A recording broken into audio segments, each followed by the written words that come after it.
You're standing in a field in Denmark, sometime around 400 BCE. The air smells like wet peat, that dark, spongy soil that holds water like a sponge. It's cold, it's quiet. And somewhere nearby, a group of people are about to do something that will be remembered for 2,000 years, even though nobody will write it down. A man is being led to the edge of a bog, a deep, murky swamp. He has been fed a last meal of grains and berries. Someone has placed a rope around his neck.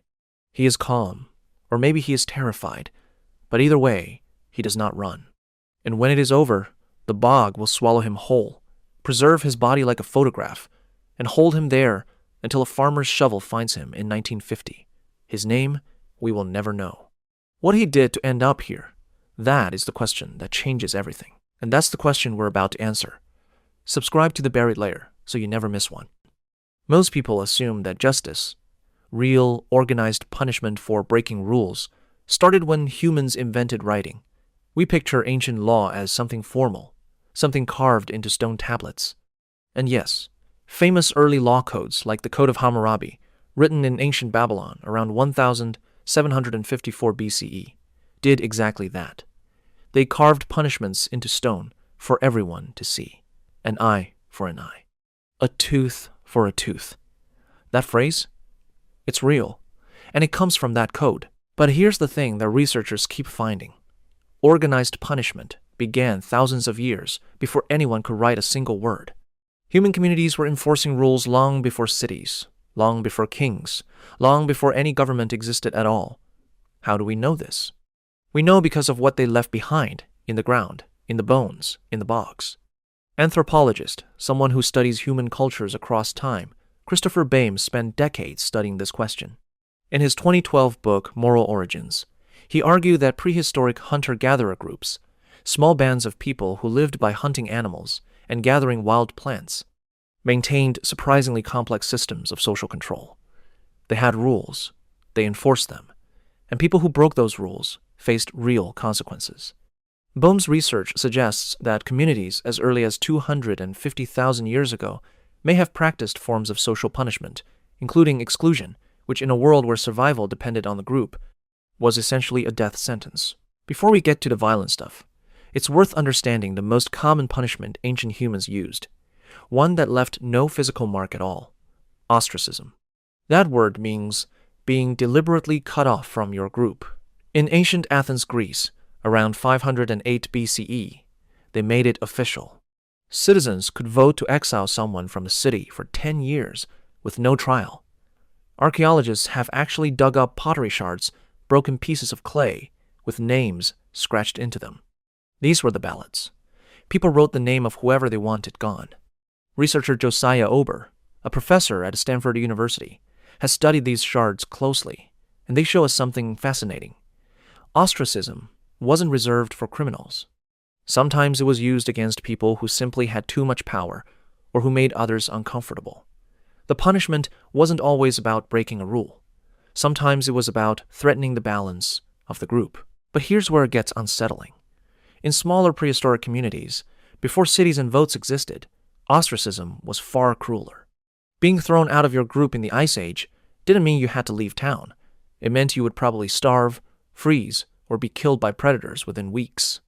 Bioarchaeologist, a scientist who studies ancient human bones, Philip Walker published research in 2001 Inches, the annual review of anthropology, showing that many prehistoric skeletons show signs of healed injuries that could only have been survived with intensive community care.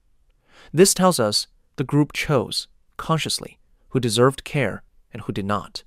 Withholding that care was a form of execution, just a slow and invisible one. No rope, no blade, just silence, and turned backs, and the slow understanding that you were on your own now. Now we come back to the bog. Across Northern Europe, in Denmark, Ireland, the Netherlands, and Germany, archaeologists have pulled more than 1,000 ancient human bodies out of peat bogs since the 1800s. Many are extraordinarily preserved, with skin, hair, and internal organs still intact. The bogs did this naturally through a chemical process involving the acidity of the water and the lack of oxygen. These are called bog bodies, and they're among the most haunting discoveries in archaeological history. The most famous is Tollund Man, found in Denmark in 1950. He lived around 400 BCE. He had been hanged with a braided leather rope, which was still around his neck when discovered. His face looked peaceful. Forensic analysis, detailed scientific examination showed he had eaten a meal of seeds and plants shortly before his death. Someone had fed him before killing him.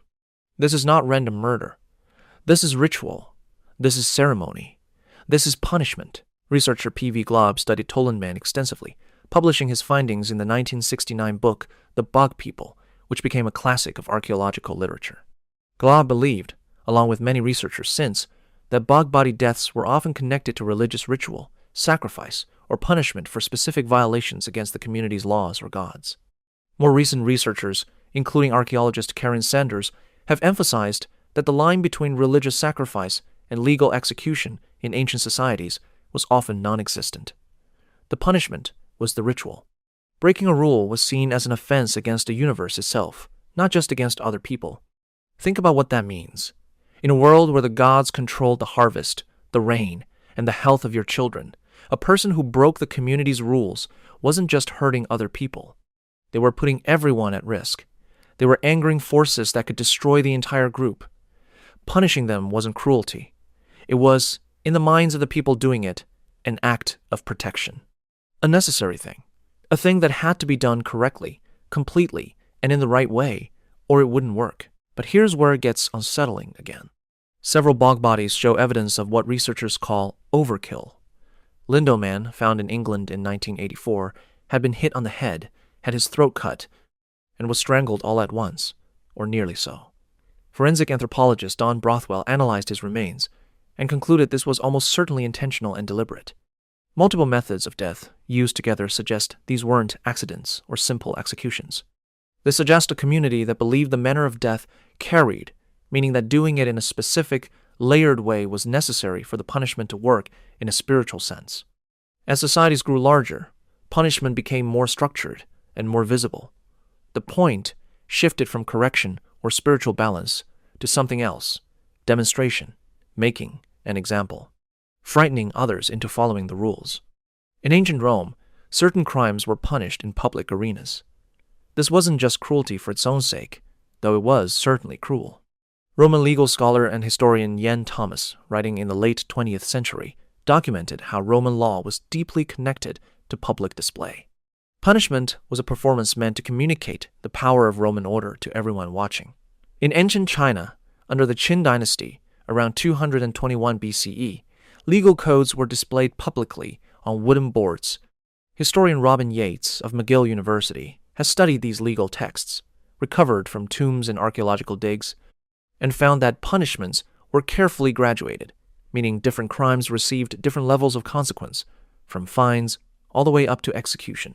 In ancient Egypt, tomb paintings and papyrus texts, papyrus is a paper-like material made from river plants, show punishments, including beatings administered by official officers of the state. Egyptologist John Romer, in his research into everyday life in ancient Egypt, noted that legal records from the village of Deir el-Medina around 1200 BCE show workers filing complaints, attending hearings, and receiving officially measured punishments. These were not lawless people. They had courts, witnesses, and verdicts. They had a system. And that system, like every system before and after it, rested on a single idea: that the group had the right to decide what happened to the individual who threatened it. What is striking, when you look at all of these examples side by side, is how consistent that idea has remained.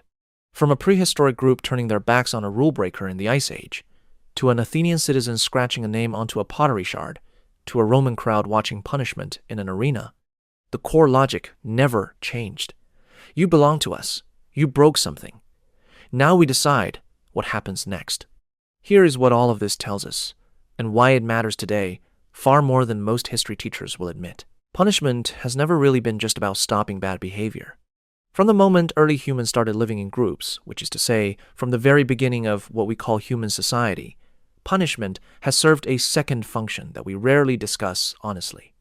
It has always been about telling everyone else who is in charge what the group values and what happens to those who threaten the group's idea of itself.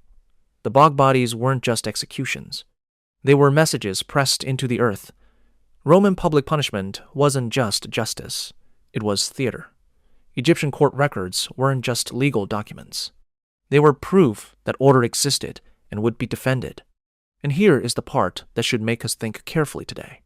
When researchers like Christopher Baim and Karen Sanders look at ancient punishment, they consistently find that the communities most secure in their social bonds, the ones where people genuinely trusted each other and felt genuinely cared for, relied least on dramatic or violent punishment. The harshest systems of public execution and terror almost always appear in societies experiencing instability, inequality, or fear. Ancient historians and modern sociologists alike have noted this pattern, which means the cruelty of ancient justice was not simply a sign of primitive minds. It was a sign of communities under pressure.